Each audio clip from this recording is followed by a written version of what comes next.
আল্লাহ নবী সাল্লাল্লাহু আলাইহি সাল্লাম বলেন, কোন বান্দা যখন গুনাহ ছেড়ে দিয়ে তওবা করে আল্লাহর দিকে ফিরে আসে, আল্লাহর কসম নবী বলেন আল্লাহ তাআলা সবচেয়ে বেশি খুশি হন।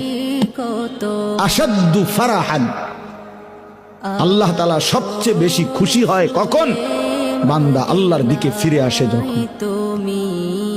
বিতাওবাতি আবদিহি, বান্দা যখন আল্লাহর দিকে ফিরে আসে আল্লাহ তাআলা ভীষণ খুশি হয়।